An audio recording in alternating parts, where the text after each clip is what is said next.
Hello and welcome back to the Madmen with a Box live stream, our weekly live stream where we talk all things Doctor Who. We are here to review Boom, the third of this new series. I'm as always with Professor Pixel. Yes, I am Professor And Pixel. we are joined by our two guests, Joe Corallo Of the Corallos. and Landry Q. Walker.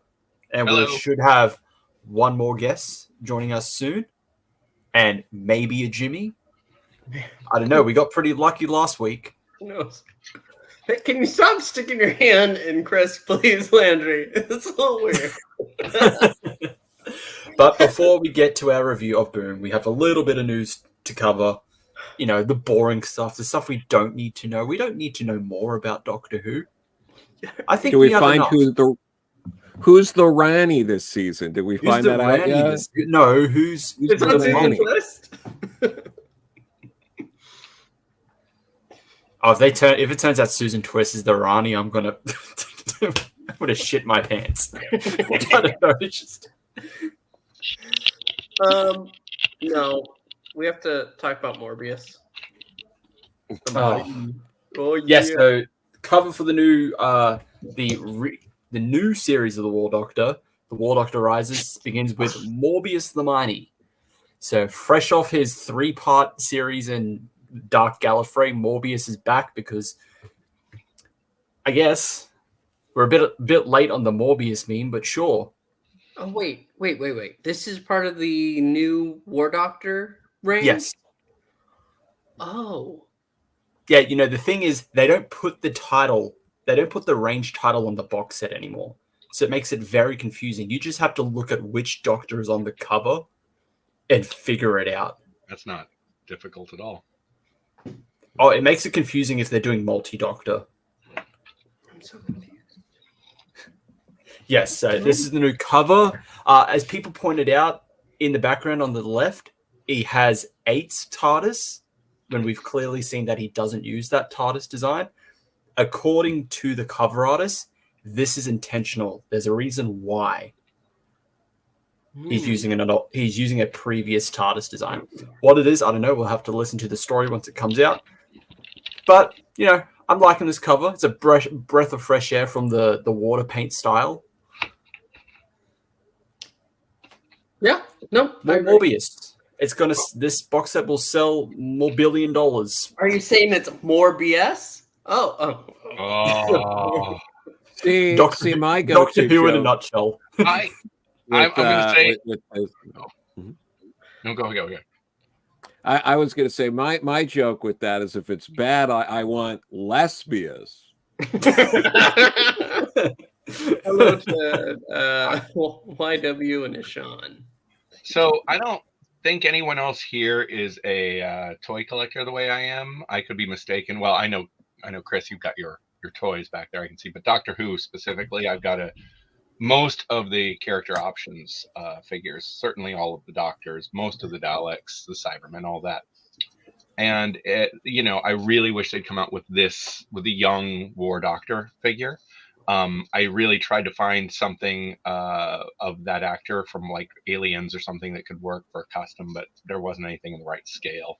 And I don't have the skills to fabricate that. But looking at this right now, I, one, wish there was a way we could have, this Doctor and his young adventures, but 2, a toy for that collection. I'll share a photo at some point of my Doctor Who toy collection, but it's vast. Yeah, that's the thing with character options is that the options part is very limited. Yeah. And sometimes they just won't do it. That It's like, said, sorry, you want more of a variety, but you need this version of the 4th Doctor from Underworld, right? his start is slightly different. Yeah. Different. I have, and I will say, somebody who grew up and the only option was the DePaul line, which is a sad line comparatively. It is great to have this robust, and the fact that they still are coming out with them, that we had the Romana 2-pack recently and whatnot. And they have done ones based off the character options. They did the 6th Doctor, right? In his blue outfit. Yes. which was based off of not character options, sorry, off of Big Finish. So it's not inconceivable that we could see this Doctor in a toy. But what is his wolf thing that he is holding? Is that something from the story? I assume so. Okay. Little That's neat. One of his Collins Yeah. cane. No, sorry. Yes, Connor, we know that John Hurt is unfortunately not with us anymore. Yeah, no, I think that was in reply to what Landry was saying about his adventures. But we do. Well, yes, have but that good wouldn't be things. the young adventures anyway. That would be even if he was alive, he would not be young. No, I mean, it's some other form. I don't know, a graphic novel, something more visual than just the audiobooks. I would like. That's Yeah. I think they did one with, I think there was like a comic, but it was like a flashback. So it's just literally just a single page of just a young war doctor, and they use kind of this composite or a similar one to it. So they have done it. So it is possible. They just don't want to do it. Doctor Who comics. Yeah. No, I mean, I love to work on them sometime. The comics are sometimes pretty good. Yeah. No, they've done some interesting stuff. It's something I've definitely wanted to do. I put together one kind of pitch thing at one point, but when it was with IDW, I didn't have a good doorway into IDW, and right when I got a good doorway into IDW, it moved to Titan, and I didn't have a good doorway into Titan. And it's like, I'd had a good doorway into Titan previously, but my editor had just quit. I'm like, well, that just figures. I don't know. And now I kind of look and go, maybe I never want to write Doctor Who. It's kind of nice to have something that is you're just a fan of, right? Then involve yourself. That would be a different kind of stress level, I think. Yeah, I think we would all want to write for Doctor Who, but then in actuality, we don't want to. We'll take some of the fun away. Like it's never quite the same once you do it. Like working on the things that you love, it's great, but it changes your perspective. Yeah, I have to. That reminds me, I need to work on my script for Daleks and Toyland for Stephen Noonan because I promised. Daleks and Toyland, yes. Stephen Noonan said, "Make it," and I was like, "Oh, okay." I took it as a threat. Yeah, but no, it's Morbius. I guess he's Miley. Moving on. Movies. Yes. So the two-part finale for this season is coming to cinemas in UK only. Oh. It's not even news. I'm going to say it's probably because of the Disney Plus deal. So Disney would have to organize cinemas internationally for everyone else, but yeah, so two-part finale at 11 p.m. And I know a lot of people were saying, "Oh, this doesn't make it any better from the midnight release." It's like, yes, cinemas do this. Cinemas do midnight releases. Like this isn't new. Like this isn't some very like trivial thing. I wouldn't go to it because like I'm not going to somewhere in the middle of the night. I do miss midnight releases because they don't really do that anymore over here. It's always you can go the day before it's actually released. It's not. Well, that's what I'm doing tomorrow for Garfield after I go to Olive Garden. More cheese, John. More cheese, John. Is the real thing you're doing?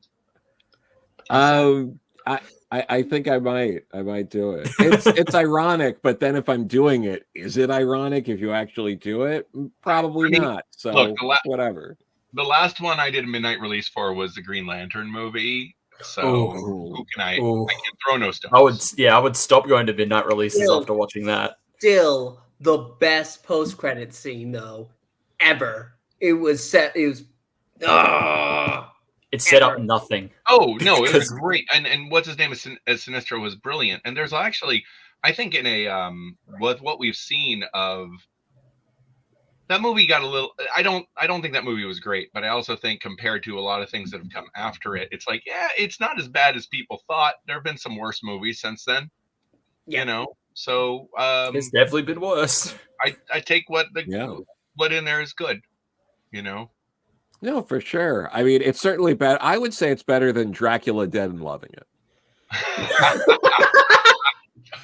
Oh, what's the one? Oh God, it's an alien spoof from the 80s. That's gonna bug me. All right. Anyway, yes, there are definitely worse movies. Apparently, according to 50%, RTD has pitched this finale is bigger than Series 4's, and he wants people to record their reactions. It's almost like he's setting himself up for disappointment. I don't know if could he get bigger than Series 4 finale? I don't know, because Series 4 felt like, even though we knew that it was still continuing, it really felt like, I'm ending things, so I'm doing this big event. I'm getting the team back together for this. I mean, but also, I don't think that the season 4 finale was the best one they've done. So it's big, but it's not the best. Yeah, I agree, and also, the Series 4 finale benefited from having 3 series before it, and there was some level of buildup in characters returning and things like that. So to say that he's gonna pull that off in less than a full series worth of time really is a lot.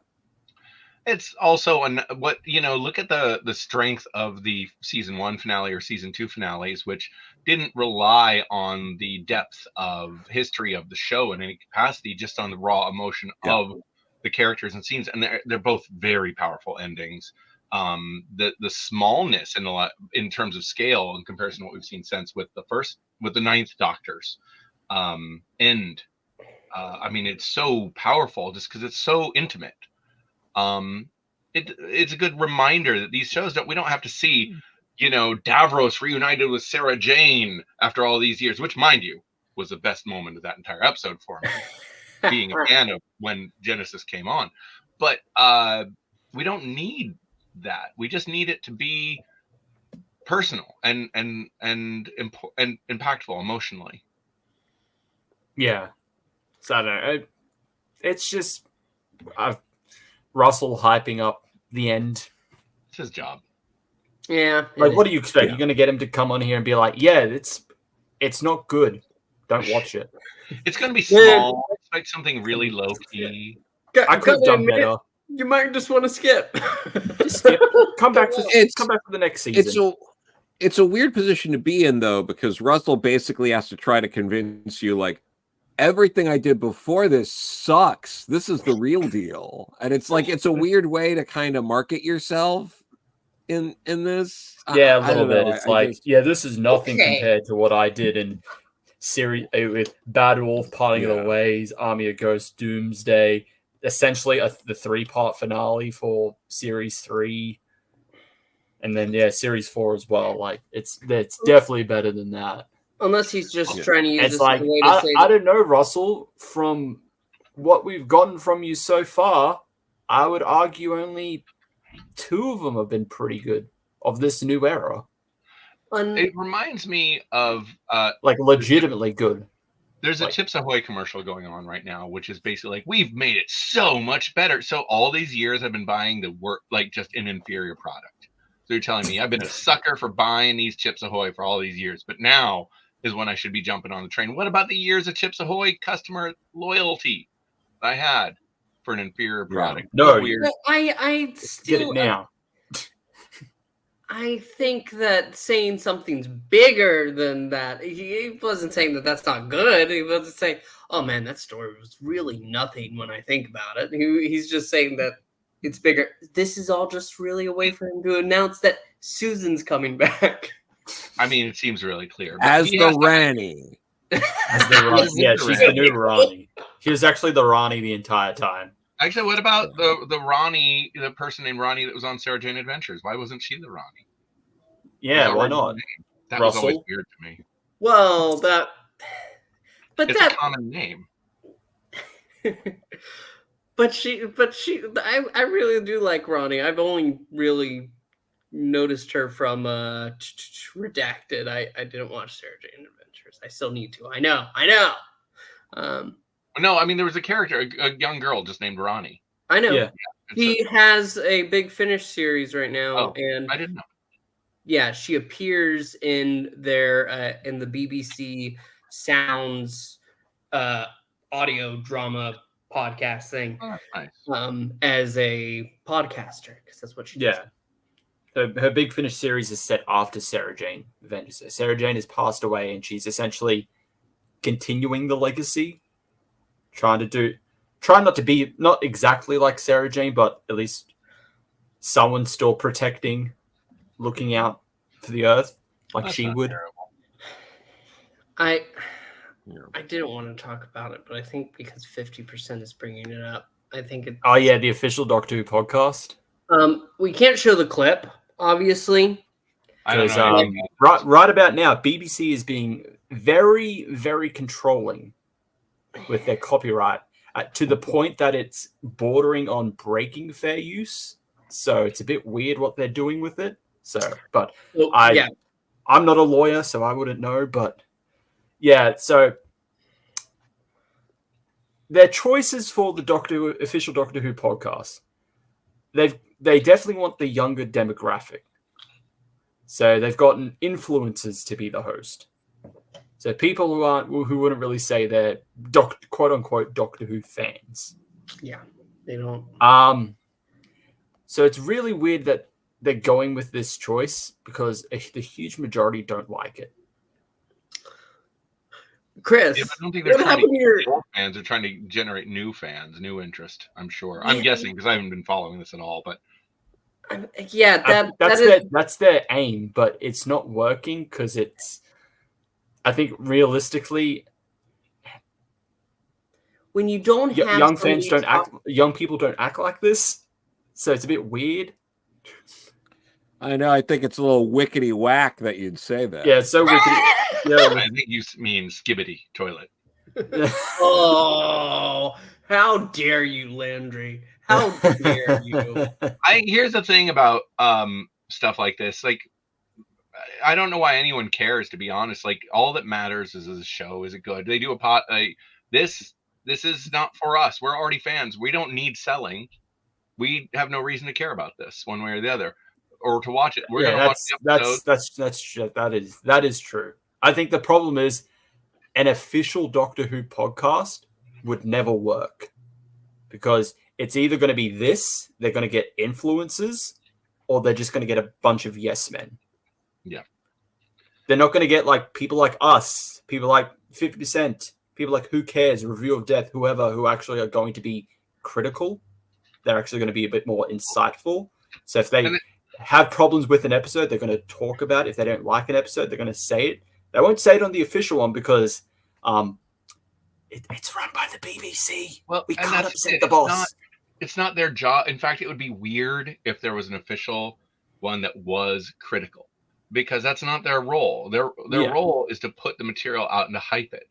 Our role, if we have one at all, as an example, is to be fans and criticize it. But they got to kind of stay out of that field.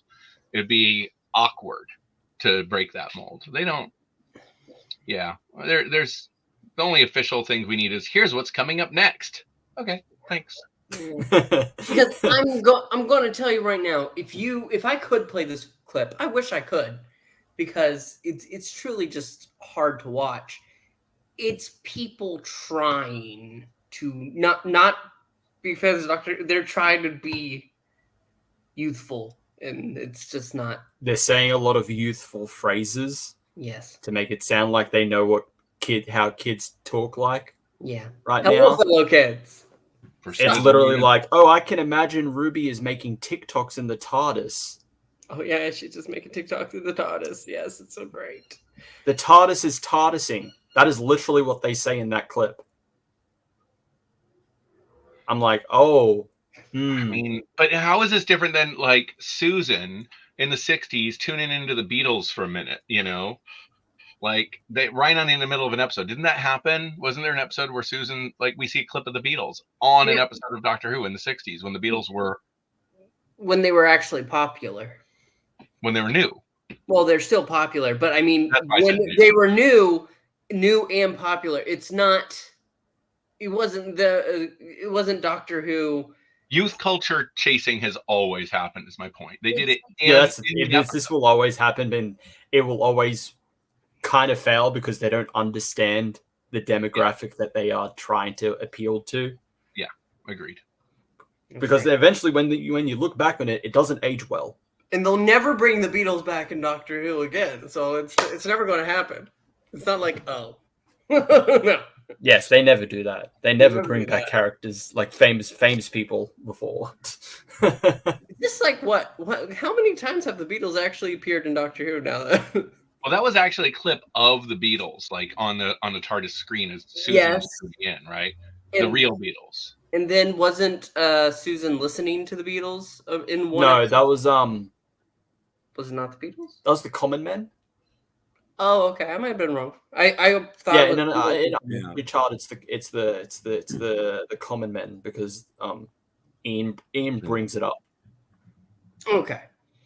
And then, of course, they played that Fleetwood Mac song and what was it, Spearhead from Space? Did they really? It was like an older Fleetwood Mac song, and they had to change it after. It was pre Buckingham and Stevie Nicks. Did they change it later, or did they just leave that on? Like you find an episode of it. They had to change it after, so all the releases of it, they had to change out that song. That's funny, but I mean, they've always changed. Like even the casting of Billie Piper, she was a pop star, which is something people kind of forget. Like it's always been one way or the other, either in things like this or in the show itself. They're always chasing the youth market. Yeah, but that's what I was saying. Fellow kids. Doing things like that is different from this. This isn't going to bring anyone in. I mean, you're probably right. This is a bunch of nothing. It's a companion to exist for nothing. But let's get in. I mean, if we were just as a quick aside, we get into the reality. No one knows how to market to the young generation at this point. No one knows what to do. Like it is. We're talking about a generation that doesn't have that much interest in going to the movies, watching television shows, or any of the above. They've got new ways of interfacing with pop culture and entertainment. And most of these ways that we are fans of aren't relevant to, say, a 13-year-old. It's alien. And how do you market to somebody who has no interest in your machine? So they're struggling. I mean, we saw the same thing when the internet first showed up in the 90s. Was very amusing watching them try to get to all the hip kids on the World Wide Web. Like, not with Doctor Who, obviously, because it was dead at the time, but you get the idea. Yeah. Okay, but yeah, no, Doctor Who podcast. It exists. It's straight fire, no cap. No cap, straight fire, man. Man, I'm gonna say that's like cap. That show was busting. That was from my generation. That's old slang. Why'd they bring that one back? Let them cook. Let them cook. Next, guys, stop criticizing space babies. Let Russell cook. We'll be talking about the episode in a little bit, but obviously this was kept secret from everybody. But the new companion that's coming eventually is in this episode is not that companion. No. Wait, no. what? I know people are saying that, no, this is definitely the companion. And I'll get into it when we talk about it, but I think this is just another Freema Agyeman case. Whereas Russell just had them in one role, liked them. And it's like, hey, I got this other role. Oh, like he's doing for Season Twist. No, not like that. I hadn't heard this rumor, but I'm fine with that. I thought her performance was really strong. So I just want to go ahead and bring this up now before we talk about the episode in the commentary, because commentaries are back for Boom, Steven Moffat, and RTD. They're talking. And RTD says, "Oh yeah, the reason why Susan Twist is coming back is because we've run out of actors, and we just really loved her. We said we could use you here and here." Russell, you're not good at lying. Which I think it's kind of the point of him saying that. But yeah, like, but then again, he could just be going into the whole like joke of like, yeah, literally any British person has been in Doctor Who. It's the British equivalent of every American has been in Star Trek. Speaking of commentaries, Pertwee's Burgers. I don't get the Pertwee's Burgers. I know Josh did a video on Pertwee's Burgers.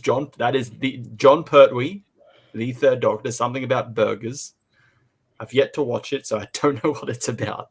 But I'm very interested to find out what the hell John Pertwee and burgers have in common. Okay, next, Dot and Bubble, the 5th episode of the new season is coming out, and not next. I don't know why I'm saying it like that. It's the week only after. 43 minutes. Yeah. Oh no, it is next week, because this this week is 73 yards. So it's coming out next week. Okay, yeah. I see. No. Yeah, it's out next week. Well, now I know the Doctor and what's her name survive the next episode. Spoiled everything. I know that in the next episode now, and probably let me guess, they're in the 2-part finale as well. No, you're wrong, Chris. No, I'm not. Because this is listing 8 episodes for the season, which starts with Space Babies. So Space Yeah, I know. Babies, Devil's Cord, Boom, 73 yards, then Dot and Bubble. Yeah. As it says right there, episode 5 of 8. This week is episode 4. Bad. I miss Counting. It's been hard. a long ass day. I mean, American school systems, you got to keep that in mind here, Chris. Yes. Absolutely. Because you're in Florida, right? Because that tracks. Oh, Ouch. but yes, he's right. Curse upon all corrals. Well, to be fair, you could just say that about any school system. Hey, why learn about anything that is actually useful when hang on, you're wearing the incorrect shoes? You obviously can't learn in those shoes. Yeah, you gotta have learning shoes. You gotta have your learning shoes on. And you're not wearing white socks. Those aren't the learning socks. Shit, he's right. How are you going to learn about Pythagoras' theorem, which is definitely going to be very vital for you becoming a sports star? The learning socks does sound like a Sarah Jane Adventures episode. I would probably watch that episode. Yeah. Yeah, and I'd probably buy the pair of socks that absorbs information quickly, and it creates an evil genius because he's getting all this information and it's like blocking out like any sense. He's wearing his learning socks. We have to get the socks off him, pin him down. We knocked the socks right off of him. This is great. This is gold. I mean, in my defense, it is a little weird that we do a review almost a week after the episode is premiered. I mean, it's a few days. A couple days until the next one. So maybe everyone shouldn't be in such a rush. Yeah, that's I like to think. I literally watched the episode. I finished the episode 20 minutes ago. That's when I finally had time to watch it. So yeah. Okay. One more thing to do with Dot and Bubble. These are the so, cast we got the cast list. There's some very interesting names like Hoochie Pie and my favorite, Dr. P. And not P as like the letter, the P-E-E. No, not even the food. I can see that Russell's genius is in full display. Are we sure that this is not some fake names to cover something? I feel like this has to be fake names. I don't think Russell was trying to cover something they don't want us to know. Yeah. Hang on. I figured it out. Hoochie Pie. What also has the letter I in it? The Rani. True. I was going to say, in terms of Dr. P here, you never know. Maybe you're in for a treat. Oh, Ooh, oh. I don't know whether that was guys. brilliant or terrible, Joe. That's like one of these Oh, things. no. Dr. P when Professor Pooh enters the room. well, now you're just being vulgar. Sorry, I take it too far. All right, when Russell names a character Dr. P, that's okay. You know, Russell T Davies, acclaimed writer of Space Babies, is okay with the man who made the Slitheen. Come on. Yeah, I'm not surprised.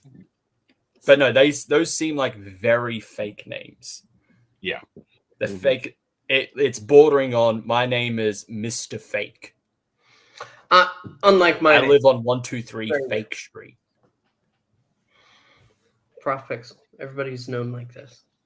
Yeah, obviously. Obviously. Yes, Sean says I zoom in to Susan Twist. Yeah, surprise. Susan Twist is in another episode.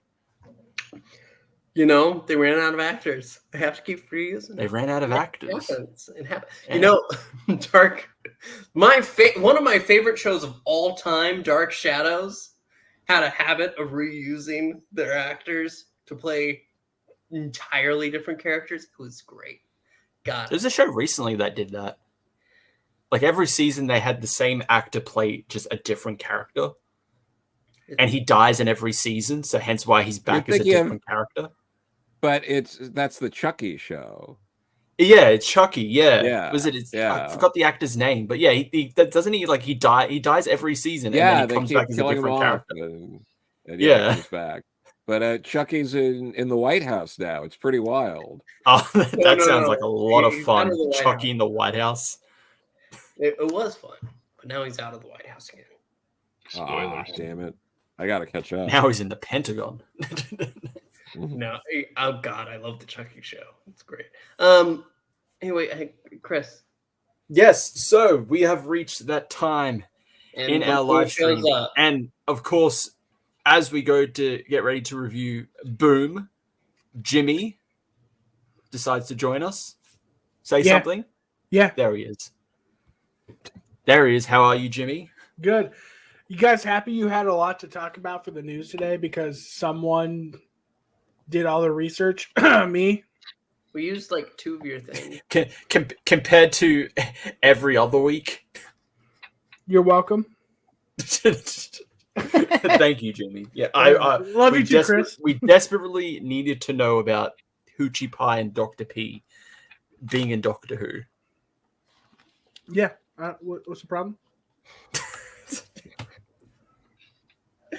So anyway, Boom, which is the 3rd episode of this new season, written by returning writer and former Doctor Who showrunner Steven Moffat, finds the 15th Doctor and Ruby landing on Castarian 3, where the Doctor accidentally steps on a landmine.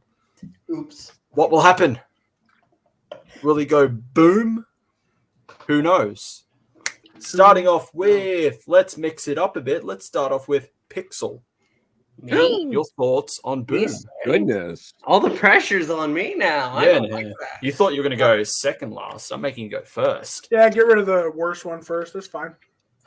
Wow. I was going to say, why did I Pixel's the Moffat fan, so maybe he can go first. Why did I give him the link? I don't understand. Anyway, Boom! I'm not going to lie. I am the Moffat fan. I was very excited for his return. And I was very. I'm hearing a but somewhere in your sentence. But oh no, the only but is you, Jimmy. No, I was very excited, and I was delighted. It's a really solid episode, which takes away the Doctor's most crucial element: the fact that he can run. He can't move; he just stands in place. But as Space Baby's established, he's never run before. He's never run away. But he never ran like that. But no, here he's stuck on a landmine. I really did enjoy this episode. I think it's going to be pretty much the same thing for everybody. There is very little that I have a problem with here. I'm struggling to remember if I had a problem with anything. Maybe the fact that the church just doesn't interest me that much. I'm not gonna lie. What are they called? The actual name of the church? It's just the church. No. The Anglican Marines. When Moffat brought them in, they were the clerics. I'm a bit weird. No, that's no. Hold up. The Time of Angels and Flesh and Stone. Flesh and Stone. That's what we're. That's actually not them. It's a different branch. Oh. Yeah, that's what I'm going to assume it is, because I'd feel like it'd be a bit obvious. Is like the clerics are back. No, at first I thought that. At first I was like, "Oh, that's going to be awesome." They brought back. Nope, different people. I was like, "Oh, okay, whatever." I thought it was the same. I'm not going to lie. It's been a long time since I've seen Flesh and Stone. But the church wasn't the most interesting part. I did feel bad when the dad dies, but that's how we start off. So it's right there at the beginning. Yeah. But the build up after that to go ahead and fight the system that's pretty much cursed them into this little world. Yeah, I don't really have anything to elaborate on. It's a good episode. The Moffat fan doesn't like the episode. Cool. Yeah, that's what I said. Yeah, that is exactly. He did nothing but praise it. Yeah, doesn't like it. But he said he has nothing to talk about with it, and he couldn't even remember the church people. Come on. Yes, the very basic name of Anglican Marines. I watched this episode almost a week ago, Jimmy. So did I. Okay. I feel like this episode. First off, I loved it. It was great. It's probably out of Shooty Gatwa's episodes, my second favorite. Out of all of RTD, RTD 2, my third favorite. But that being said, it feels like this was written for Peter Capaldi. I would agree with you. This feels like this could be either written for Matt Smith or Peter Capaldi, just with how Shooty's Doctor is written. In this, you could supplement it with 11 or 12. I feel like it still would feel like I wouldn't even say 11. 11, he wants to move around too much. He would have died immediately. 12. I feel like more afterwards. It's a bit more 11. After he's gotten off the landmine, that's a bit more 11. Oh yeah. I can agree with that. But like during, which is like 80% of the episode, that's for sure a 10. I mean a 12th Doctor. I was thinking season 10. But overall, like this felt like the first, like I hate to say this, classic Who, because it's David Tennant, Eccleston, Peter Capaldi, Matt Smith. They're now the classic Doctors because we got a whole new soft reboot. So this feels like this episode would fit right in, I guess, a later season 11, later 11th Doctor, but more of the 12th Doctor. I want to say season 10 or 9. One of those, maybe more 9. It was great. Like the B plot with the whole love relationship with Mundy. You know what? Even though I wasn't connected with her, I still had my heartstrings pulled a little bit. It was good. And then with the kid, first off, why the hell is a kid in the battleground? I don't care where you're at. There should be no children there. But even with the kid being there, it does hurt a little bit. Yeah. And I don't know if you guys saw the behind the scenes of the table read of this episode. And you get to see like Ruby Sunday. What's her name? Millie Gibson. Millie Gibson and Shooty Gatwa right as it revealed, like Mundy's love interest, the dude got turned into one of those like urns. It was like you're my favorite person or whatever. You guys see them and they're just like, oh no. They're so heartbroken. This for me was like, we're back, baby. We're fucking back. Even like, yes, Wild Blue Yonder, best episode out of them all so far. Whatever. Great episode. And then you got the Devil's Court. Holy shit, did I love that episode. But this one felt like Doctor Who. This one felt like back to where we are. And which is why I think Landry is going to hate it. I want to rebuff everything Jimmy has to say. Starting with the fact that I hate it. I think it was one of the... I fucking knew it! No. I think it was one of the best episodes of Doctor Who in a long time. But not for your reasons. Your reasons are all terrible. That's real quick. No. I agree with you, but you're wrong. Hold on. I just want to say, I just read a comic book and it was terrible called The Butcher's Boy. Yeah, it was absolutely dog shit. Yeah, you don't want to read it. Wow. so hurtful. I love you. And others, It's not necessary. Lenny's saying, yeah, I agree with you, but not in how you would say it. So okay. First off, I do think that it was one of the. I thought it was an excellent episode, and I do think it was very classic Doctor, but not the way Jimmy was referring to. This evoked very directly. What's the Fifth Doctor's last episode called? Caves of Androzani. Caves of Androzani, where the Doctor and Perry land in a war zone, get poisoned right away, and the entire episode is them just trying to get back to the TARDIS and survive. They're not trying to solve anyone's problems in that episode, right? They just want to get out of the equation.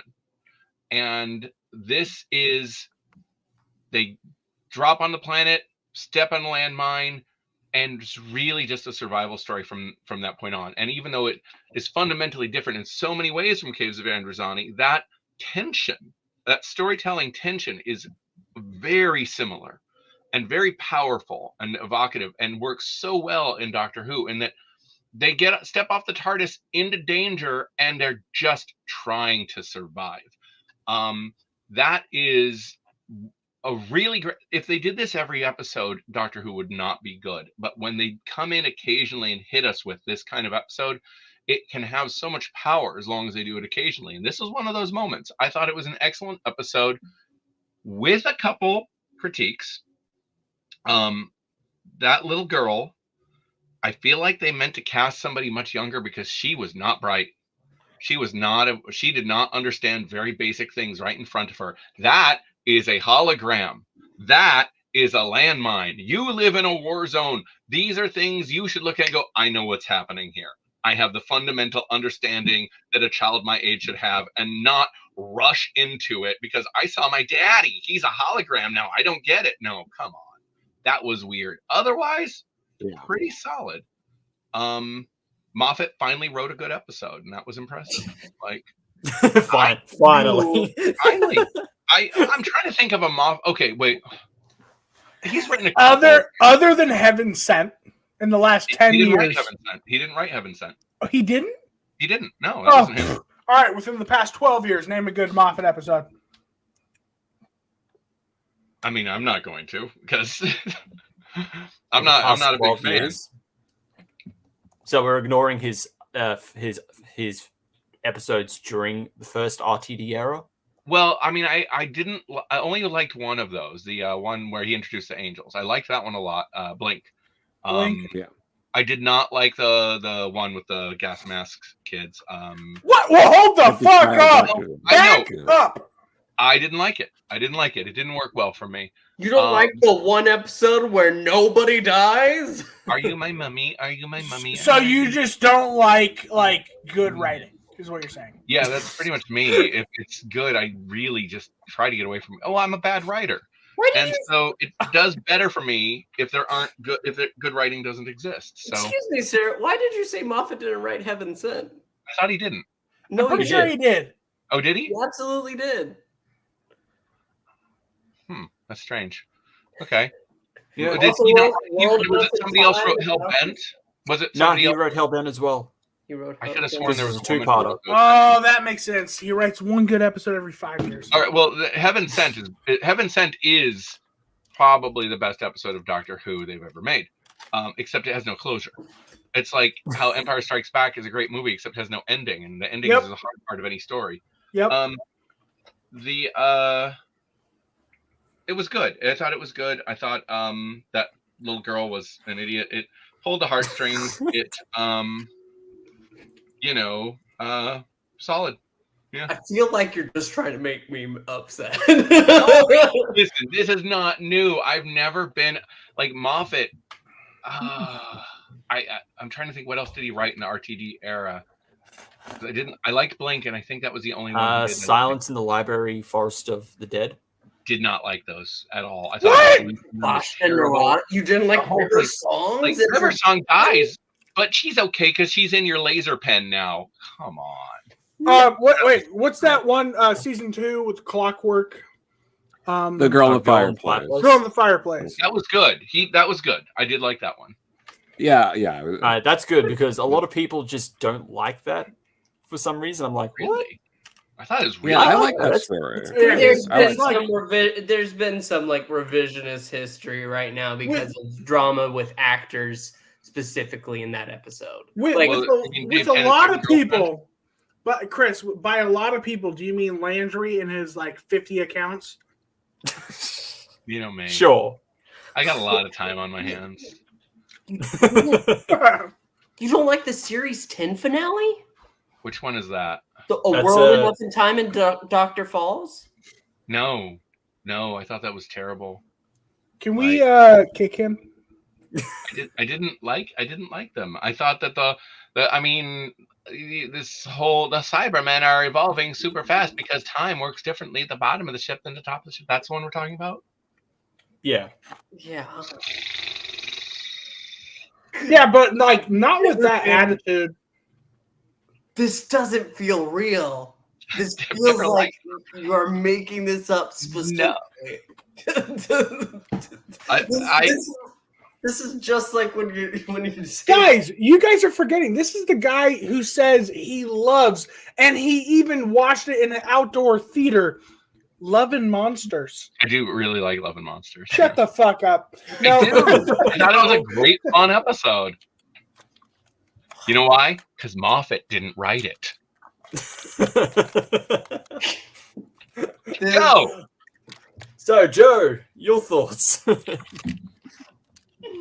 No, I really like this one. Since I talked to people about it, everyone has said variations of this is an 11th Doctor story. This is a 12th Doctor story. Like this was clearly a like low budget inventory story that could be shoehorned into any season if they ran into issues with because it's also not just a lower budget story. You could shoot it quicker because there's not as many sets. So like this felt like an emergency kind of story. It's a bottle episode. So, Kind of. Yeah. Exactly. So and I mean you could plug any sort of combination into this with just a little bit of rewriting and make it fit. Oh, real quick. It's such a bottle episode. You know when we first meet the daughter and Mundy and the love interest, the background is actually the lot where Doctor Who films. So they use the back lot where like people would walk in and whatever, and just surrounded it with edges and made that. But other than that, it's literally just the BBC filming studio. Yeah, it's a little concerning, I think, in terms of so this is also a drastically reduced season episode wise, and we have an episode like this that's clearly like cheaper. So budget wise, it's a little concerning, but the story itself, I really enjoyed. I like these kind of stories, but again, as Landry was saying, it's like these kind of stories are great. If this was multiple times across a single season, it would not be. So it works for that reason. Again, like it's a little heavy-handed at times, and I wish it was like smoothed over, like just like a little bit more. It's like I think they could have made it like hit you over the head like a little less. But again, that's a minor sort of critique when overall I really enjoyed the episode. Again, similar critiques of this girl not understanding her dad's dead was weird at times, but again, like overall, really good episode. Also, the condensed cone body thing. That was or not cone, tube body thing. So yeah, the tube body things, like they did things again like on the cheap, but it was effective for me. It was a grotesque sort of moment, when they were holding. Here's a question. In the one, it was really no. Here's a question for everyone, but mainly Joe and Landry, because you've written comic books, and not just one, right? You've had series where issue 1, 2, 3, they've all come out in the exact order you want, right? That's the dream.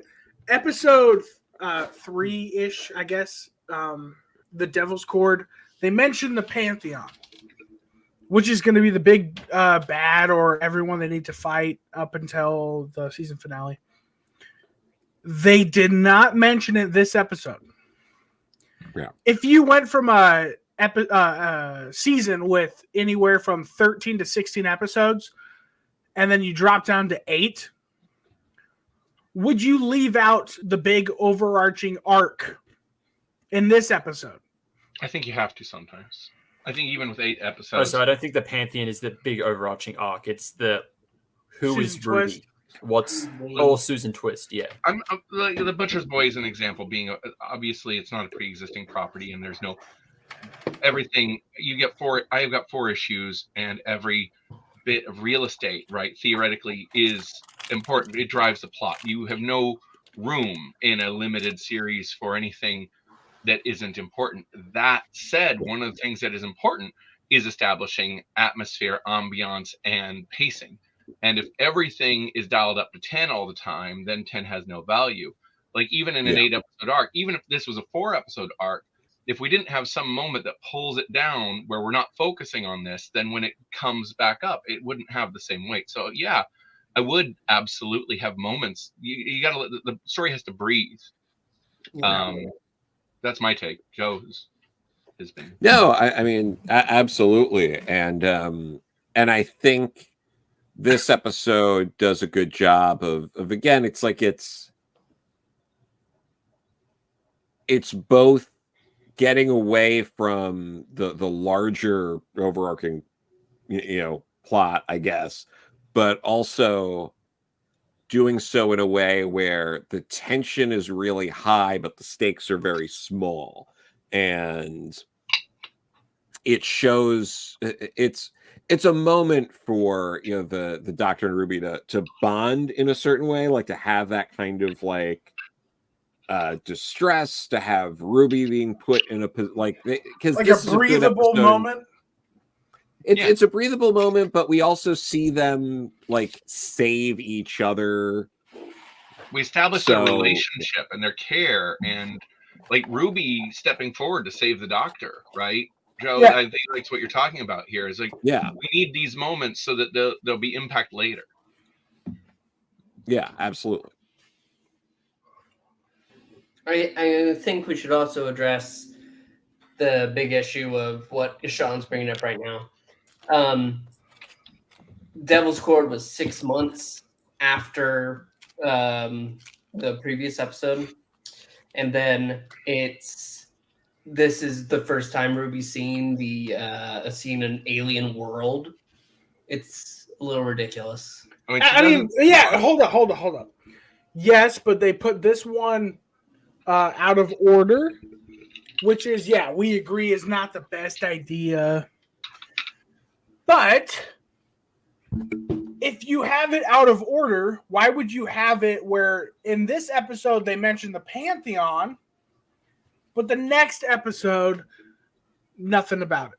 Stop focusing on the Pantheon. That's a you thing.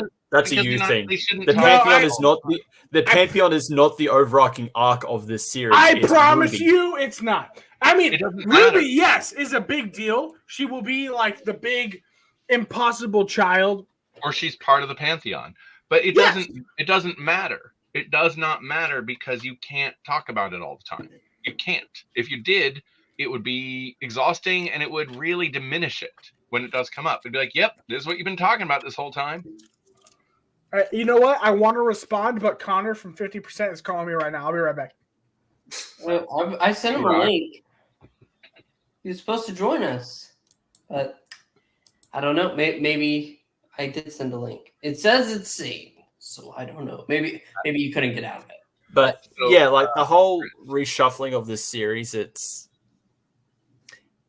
I feel like if they did that, they should have at least kind of gotten rid of any mention of time passing or this being the first ever alien planet that she's visited, because it just makes it really weird. It's like, okay, let's pretend nothing was reshuffled. This is the format that Russell wanted and that Disney was like, okay, or whoever, BBC or whatever, okayed. So they've traveled for 6 months only doing time travel and only visiting a space station, from all we know. And then she visits an alien planet afterwards for the first time. That's really like, okay, really? Like you have all of time and space to visit, but you've only done time travel? I mean, Bill Potts did the same thing. She was mostly going to college, though. That's fair. At least, yeah, Bill at least had a reason. Yeah, she would just go on an occasional adventure with the Doctor, but she was busy living her life at home, whereas in Ruby's put her life at home on pause. Yeah. Yeah, so it's a bit weird, yeah. Sean says someone mentioned that it could be part of the story arc where time changes or something. I hope not, because we have so many goddamn arcs and mystery boxes started with the 60th and continuing and even adding in this season. I don't want more. Like, there's too much. There is too much. Many questions. There's only supposed to be one question. The question. Doctor Who. Let's remember what it was like when the first Eccleston season came up, when we didn't know there was an overarching plot. We didn't know there was. But then you picked up on it. What's that? And then you picked up on it. You're like, hey, this word "bad wolf" keeps coming up. I mean, if you even picked up, I didn't until the Doctor pointed. I'm like, oh yeah, huh? I didn't even realize it's mentioned in the second episode. We're not supposed to notice it, and I kind of miss those days. Like there shouldn't always be what's the big arc? Who's the big villain? How's it all going to tie together? Like we don't like sometimes like. It can just be something that comes together and go, oh, that was there the whole time. Oh, that's clever. Nice. That's not how it mainly works, though, with TV in the modern the modern era. It doesn't. That's a choice, though. That's a choice writers make. Yeah, but like TV series want to see that. They want to see you are doing everything you can to convince people to stay. And if you give them... If you're writing it, the last thing you should care about is what people want. I do not care about what people want when I write anything. Yeah, I mean, I get that, but like, TV studios want to see you to do that. They want to see you care enough to where you put hints, so they stay for the next episode. But it's that trying to fabricate a hit sort of thing. Like if you just write stuff that's good, you're going to end up with something that's good. it, generally speaking. If you try to go, here's the formula. This is the formula. It's a shoe to that, which is what they do. They've done with Doctor Who ever since Bad Wolf. It's like, here's the formula. Let's get that formula every time. It is a diminishing effect, I think. Yeah. And we're talking about a way they were writing in 2006. It's 2024, man. Like, television and storytelling should evolve, and we don't need. Maybe that is how producers are looking at it, but producers are not exactly renowned for their good judgment in storytelling. I get that, but like, what is what is the new version? You said that's the way they did in 2020. Okay, but what's the new version? Well, it's going to be.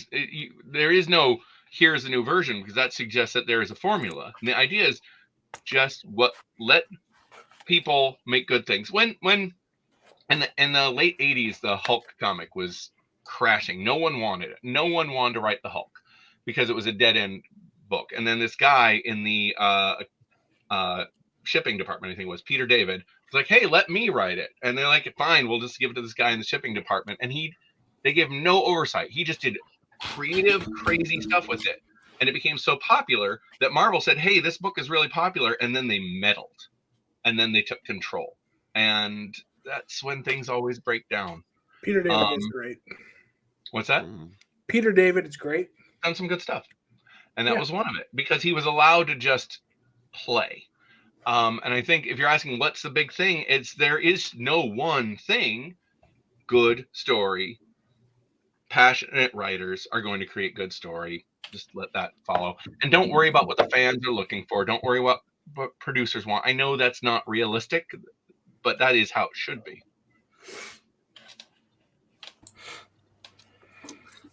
Yes. So for me, boom. I really enjoyed this. I think of this season, it's probably one of the best. It's not Moffat's best story, but it is still a really good story. I think he's done better than this, but from what we've gotten so far of this season, it's really damn good. I enjoyed the entire thing, the tension, emotion, all of it. Really good. Did not care about the relationship subplot. Really? What? No, did not care. I thought it was fun. It was whatever. I thought it did a great job of showing, like, there's a phrase I'm trying to find in there about like how quickly that just was introduced and ended, like the fragility of life in war. You know. I guess so. Yeah. I just didn't care about the relationship. It was really commentary. Yeah. So it's whatever. Yeah, the little kid actor, it definitely seemed like it should have been younger. I think when it first came in, I was thinking, oh, is this character supposed to have like a learning disability or something? Because she's not acting like a normal person would react to, like, that is definitely not her dad. That's a hologram, but she's still treating it as if it is her dad. Am I supposed to think? But no, but then at the end of the episode, it's like, oh yeah, he's dead, but he's never really gone. I'm like, oh, dude, is this just how you, like, the church here just treats death? It's just, is that their kind of like doctrine or something? I don't know. It was just really. I'm sure. I just no one's ever really gone. That's right. Even Jimmy came back. But yeah, hey. Okay. Yeah, but, right. But yeah, are we giving our ratings? Is that what we're doing? Oh, I haven't done yet. Oh, okay, go. No, this I've agreed with most of you. This really feels like, yeah, this is just like they didn't have a budget, so let's just do this little bottle episode. This could have worked with either 11 or 12 in their series as their episode, with just how Moffat writes them. Moffat is very indulgent. He's very Moffat-y in this episode. As I think Ashan pointed out, I'm trying to find where he put it with a couple of Moffat lines. Where is it? Oh yeah. Snow isn't snow until it falls. Everything's a beach eventually. I hate that. What does that mean, Moffat? I liked him. It's good. That's so. Times. I'll be more frank than than Chris was. Oh, it is a learning. No, this was retarded. That really was. No, Jimmy, don't say that. That was so fucking stupid. Yeah, but the thing is, I don't think the character does, because then at the end you have the whole like, yeah, he's dead, but he's not really gone. So it's like, oh, okay. I guess that's just how people react. Not only that, we also have to remember the AI broke. Like, it wasn't like the usual after death AI that answered questions. Yeah. And that's also another indulgent thing that Moffat likes to do. Love prevails overall. I mean, it's literally the way the father lived in a sense was the same way Bill Potts lived. No. Well, that's all right then. Yeah. No. Well, that's all right then. Excuse me, you mean? Well, that's all right then. Amen. Wow. You know what, Pixel? I'll give you kudos, even though I wasn't here to tell you to do it. That's a good clip. Thank you. I have another one too, but we'll wait. I want to see it. But no, yeah. Overall, I really liked this episode. It's really good. I do think it's obviously Verada's character is not the companion. She's obviously it's a Freema Agyeman situation. She was cast for this role. Russell liked her, and then gave her or asked her to audition for the second companion. I feel like that's the case because nothing about this character screams companion. The Mundy character. I can't see her as a companion. No, in fact, as a companion, they're going to have a really hard time working around some elements, I think. Yeah, because I think a lot of people are believing, oh yeah, this is the same character because the Doctor says, I'll be popping in every now and again. It's like, no, that is Steven Moffat breaking the fourth wall because he is coming back. He said he wouldn't come back. He is back now, and he's coming back for the Christmas episode. I don't think that's literally like the Doctor's going to make her the companion. RTD did the same thing. He was like, I'm never coming back. Oh, he's back. And we're back Steven was like, oh, I'm never coming back too. And then he... Quote, I would have to be crazy to come back. We're back to where we were from season 1 through 4. He's back. Wait. We're Doctor Who fans. We're all crazy. Yeah, that's true. We're all insane. We all should be. We're all. All right. So we'll go into ratings. Pixel, what would you rate Boom?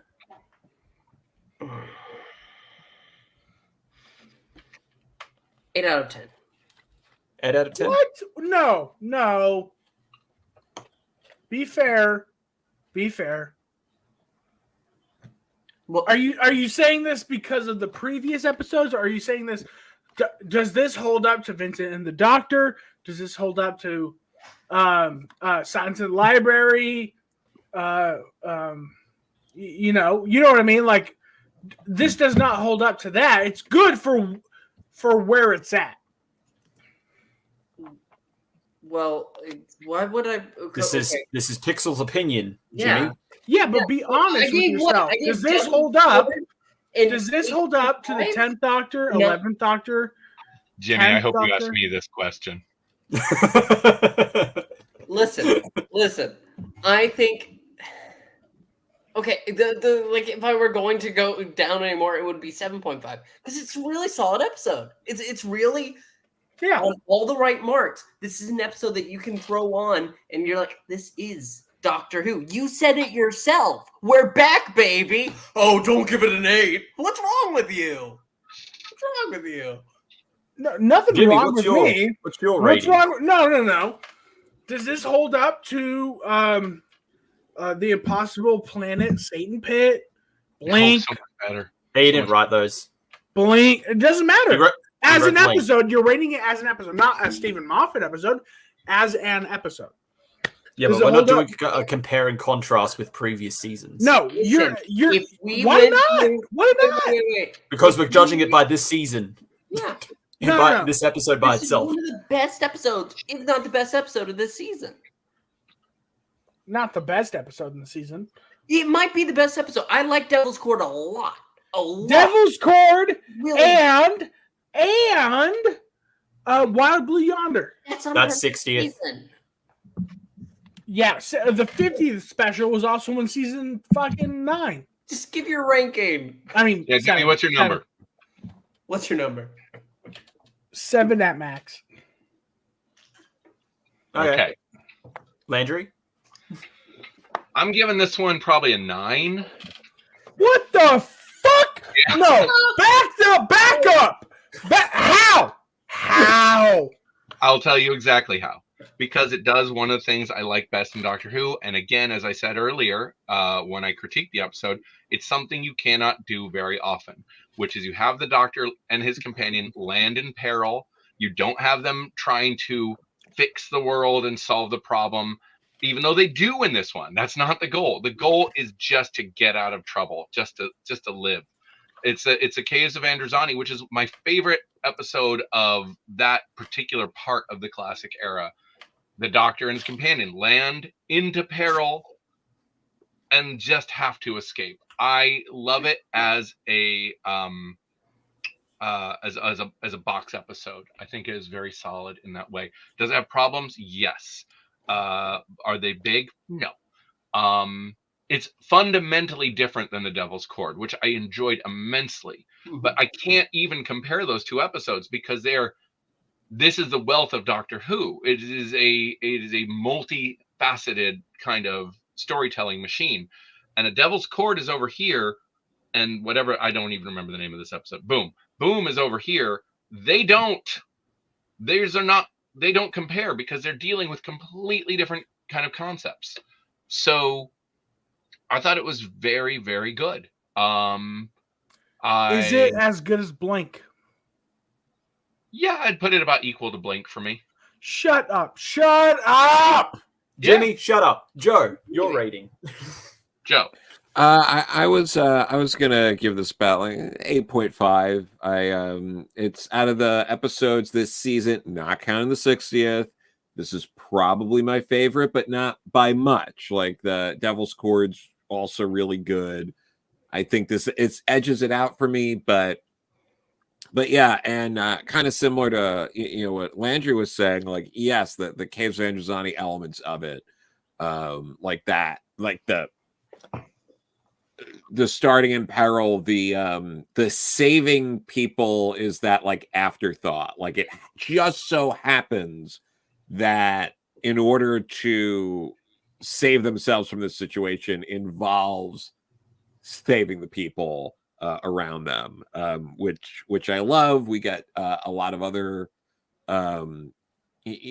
nice little moments sprinkled in, like Ruby being off Earth and seeing the other world, and it's done in a way where it doesn't take up too much time. It's not distracting. It's just a nice tight moment, and they linger just enough and move right on. Like there's a lot to really enjoy about this. So I think, but again, it's not perfect. So for me, like 8.5 works for me. Okay. Yep. No. 8.5. You're That's his that opinion, close. Jimmy. You're that close to a 9. You're Yeah. telling me this is one of the best episodes of Doctor Who ever? That would really be a 10. I No, feel like a I 10 would, is the best episode of Doctor Who ever. A 9 is close. This isn't Sleep No More. An 8.5 is This isn't a one of the Gators best episode. Doctor Come Who on. episodes ever. This isn't a Gators episode. Jimmy, come on. It's pretty Calm good. It was a down. pretty good episode. there are also way too many episodes of Doctor Who. Like, at what point do we start going like, you're telling me this is better than the horror at Fang Rock? You're telling me this is better than Carnival of Monsters? You're telling me this is better than Wheel of Space? Well, yeah, You're it's better than telling Wheel me of this is Space, better but- than the Curse of Fenric. Yes. Yeah. Shut up. Yeah. I hate you guys. I hate you. No, all. I'd put it on this. I'd put it on the same level. The same. Oh. I mean, I Actually, like no, it. I'd give I give Curses Fenric a little bit higher than this. Remember, Yeah, thank you. It will give things different rankings. Don't make me give 2 rankings. Yeah. Do it. We can need another. Listen, okay, if in this case, if I'm judging it against, say, an episode from the Jodie Whittaker era, this would probably be an 11. You know, so it just gets better, Jimmy. It just, no matter what we do, this episode is going to start looking better and better to me. I did really genuinely like this one, and but I agree with something Jimmy said here, is I actually feel like this is a script that was, if it was not written for the 12th, it was written by somebody who crafted the voice of the 12th. It felt like it could have very easily, more than any of the other Doctor of the 12th. The way the babbling was when he's nervous was very 12th Doctor. Yep. More so, and not to say other Doctors don't do that, but it really felt that way. But then the 12th Doctor is my favorite Doctor. So I liked all that. Yeah, and it's I thought it was really good. No, but like if you think about it, you said something about Jodie, right? Like, yeah, it'll be 11 if I had a choice between Boom and the War of the Centaurans. Oh, go away. No, I'm being serious. I know you are. I love the War of the Centaurans. I'd rather watch that. Should we go back to the episode? Because I'm pretty sure you were there, Landry. I was on that episode. Yeah, I was here. I don't know. We'll have to review. I genuinely think this is a War of the Centaurans is a much better episode than this one. That's much better. I like War of the Centaurans. All right. You know what, Joe? You know what, Joe? You're right. Not much better, but just better.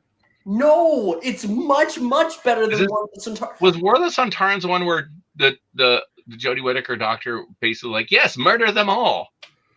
It was the episode where Chris Chibnall brought back the actual Centaurans, not the I'm a damn potato head. I did like that. Then murdered all of the dog people, and the Doctor just shrugs off the fact that one of the people in her TARDIS have lost literally everyone. The dog people are the Lupari, and they did not die in that episode. Oh, you're right. My bad. They do the defense thing around Earth specifically, which destroys the rest of the... That was episode 4 or 5. Listen, we can talk about the dark times all you like, Jimmy. We should do a separate... This was a good episode. It was a good bottle episode. It could have been any Doctor, really. And that's one of the beauties about Doctor Who is there should be at least one episode any season that could work for any Doctor, because it is the same character. Even if they're different. And so that shows one of the things Moffat and Davies bring is a consistency to the voice of the character, which is quite nice. You said yourself, there should always be a moving forward aspect of it. Sure. Yeah. But I'm not saying that they should like completely reinvent the character. There should always be connective tissue. I want it to be different styles of story. I still wish that they did a full reboot and that this show had a fundamentally different kind of tone than it has, but it doesn't. And judging it for what it is, not what my headcanon wishes it might be, I think that this is a really good episode that keeps it connected going all the way back to 2006. They could do different things. Sure. Here's the thing, though. Like, I'm watching this Doctor, right? I really like this Doctor. I don't love this Doctor. I really like this Doctor. There's something missing, though. He doesn't feel like the Doctor in important times, as if like the war going on in this episode. The giant war, his life was at stake. Ruby's life was at stake. He didn't give me the 1,000-yard stare. He didn't give me the, when I fucking talk, you better listen or I will ruin your entire civilization. I don't think he's supposed to be that Doctor. I think they kind of made that point when he split off from Tennant and said, yeah, I don't have to be you anymore. And no, but every Doctor had that. Doesn't matter what the storyline was. Every single Doctor had that. When? From the first one, the second one. The second one had it in the invasion When- storyline. But in this episode, he does use a moment while he's standing on a landmine to go ahead and take control and try to explain because he's trying to. No, I was there with you. That's the only part I liked him in this episode when he goes, do you get it? That's the only part where I go, that's the Doctor, and then it went away within seconds. I think that's. I'm okay with that. I'm okay with him feeling like a different character at this point. I feel like we've had that Doctor a lot. And while I would listen, if you could tell me I could have 5 more seasons of Capaldi as the Doctor, having Heaven Sent level episodes, I would pay money for that, subscribe to that. I would definitely be on board. But since I'm not going to get that, yeah, I want the Doctor to be different. And I like this Doctor a lot so far. Well, the jury's still out. We haven't gotten a full season, but I mean, what we've got has been great in terms of performance. I knew this guy was going to be good. I've seen him in other stuff, so that was. Same, but he doesn't have that force. When someone, it's a different force. No, when someone like the Doctor talks, you should shut the hell up and listen to him, even though he doesn't give you any reason to. He just has that power. That's with his personality. That's not all the time, Jimmy. No, but in this episode, he should have. I mean, I got that when he's sitting there going, I am a Time Lord. I am fundamentally different. I go, this planet goes. All that. I thought that was solid. Yeah. I felt all the stuff you're asking for. It was different. It wasn't the same, but I still felt that, like, that veil lift just a little bit when he says the exact weight of what the canister will be, judging from her just catching it. And he's like, I didn't want to show off. I'm like, there's a veil lift for a second. There's this, like, this being that is operating on a fundamentally different level. And all right. Hold up. In the chat, Sean does make a good point. It has only been 4 episodes. Yes, Jimmy. But at the same time, Matt Smith did it in his first episode with the 11th hour. Landry's favorite. Wait, back up. You don't like the 11th hour? I don't like the 11th We've hour. had this conversation. Oh my God. We had this conversation last week. I forgot. I forgot. I choose to not let stupidity enter my brain. I'm trying to respect you, Landry. But you don't like the 11th hour. I don't like the 11th hour. I mean, I don't have a problem with the casting, with the performances. I just thought the writing was like, and the Doctor, like, run. It's like, okay, like. How would you have changed that, Landry? I mean, listen, if you're asking me how I would have written it differently, as a writer, have sat down and written it. I'm not gonna, like, if from somebody would have paid me. You're not paying me. I don't know off the top of my head. I wouldn't have written it to begin with. I would have written something fundamentally different. I was bored through a lot of it. I didn't find the threat interesting, the setting that interesting. All right. As Joe, as a better writer,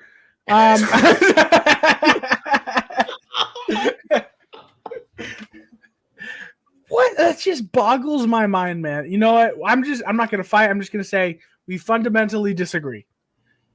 Yes. I like that it's like half an hour later and you're like, you know what? Let's not fight. Right? But like that's like, how do I change his mind even though he's wrong? Specifically with this episode. I also didn't like conversations aren't.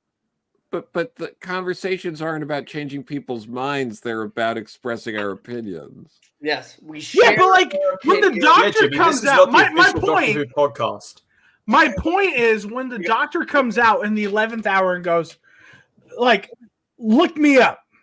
I'm the Doctor. And he flashed all those like, dude, that's a you're gonna grow some hair on your nuts moment. You know what I mean? I actually don't know what that. What? That means you'll be a man. No, but like you're. Is that why you're watching this show? No, but like that's the moment where the doctor comes out and goes, "I'm done playing games. I tried saving your life. You guys just want the fucking fight. And now I'm about to give it to you. And now look up my name and you will lose." Look, they we got looked a up better his version name. of that. In the episode where the TARDIS is shrinking and those flat people, we got a much better version of that same thing. Flatline is great. Great episode, great speech by the doctor. Not just standing on a building, pulling the bow tie. There was actually something the doctor's doing rather than just scaring them away. He actually then just sends shockwaves through them, shattering them back to their own dimension, putting the. And I thought that was a better speech too by a better doctor. And I like Matt Smith, I did, but it didn't. It's very different. Like, this isn't an 11th hour episode. Like, let's go ahead and review the 11th hour. I know, right? But that's also a very different setting because one is setting up for Moffat's era, which is the Doctor has gotten so big. So big. That wasn't the point, though. My point was take away all mentions of it. No. My point was drastically different. My point was in that moment he had the 1,000-yard stare. He had that moment where he goes, "I'm the Doctor. I'm from the planet Gallifrey, from the constellation of Castavra. I'm 903 years old, and I'm going to save your life and everyone on the planet below." That moment. But why are we talking more about the 11th hour than Boom at this point? Because I'm saying that it is lacking. The Doctor in Boom, that our new Doctor in general lacks gravitas. That's the phrase you're looking for. Yeah, but the 11th hour, if you miss that, you can go back and watch the 11th hour. Okay. It exists already. This is a new Doctor. And I personally feel like this new Doctor still has plenty of gravitas, but it's and time to have an episode like that if they so choose. Yeah, that's true. Chris, did you give a number? No. Sorry. It's how it usually goes when I'm on here. Sorry, Chris. I would give Mavitas. Gravitas was Gravitas. Never heard of that. I would also give this an 8 out of 10. I think it's really good. It's definitely not Moffat's best, but of this season that we've gotten, it's definitely one of the best or better episodes. Really enjoyed it. It does have its problems, but it has more highs. It definitely has more highs than it does have lows, especially character moments. We didn't even mention the scene of Ruby dying. Yeah. She's not even worried about dying. It's just when the ambulance is like, next of kin, she wants to know. And it doesn't tell her. And she's like, just please tell me. Please tell me who my parents are, who my mom is. That's great. That was a fantastic scene. All that, everything. Yeah. Shooty, Millie have fantastic scenes in this episode. So yeah, it is worth noting 8 out of 10. That whole bit, we talk about how this didn't move the needle forward on the story. Of course, the whole bit of her, who's my next of kin, who's my next of kin, who's my next of kin, did actually move the needle on the overall story. So Jimmy was wrong about that too. But no, what are you talking about? I didn't mention the Pantheon.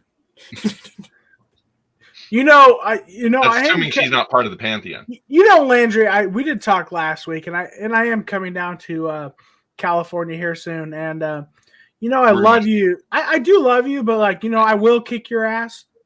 Oh, that'll be fun. Let's try that. I got all my money on Landry. A 6'2", 400-pound guy will kick your ass, Landry. That's all I'm saying. I love you. To answer Sean's question, which 19-year-old thinks about their next of kin? The one who doesn't know what their next of kin is. Yeah, the one that doesn't know their birth parents. Always wondered. That's why it's an impactful scene, because the whole thing is she doesn't know who her mother is. Why would she? It is a weird. So she feels like, oh, this is an ambulance. It's going to inform the next of kin. It has to know.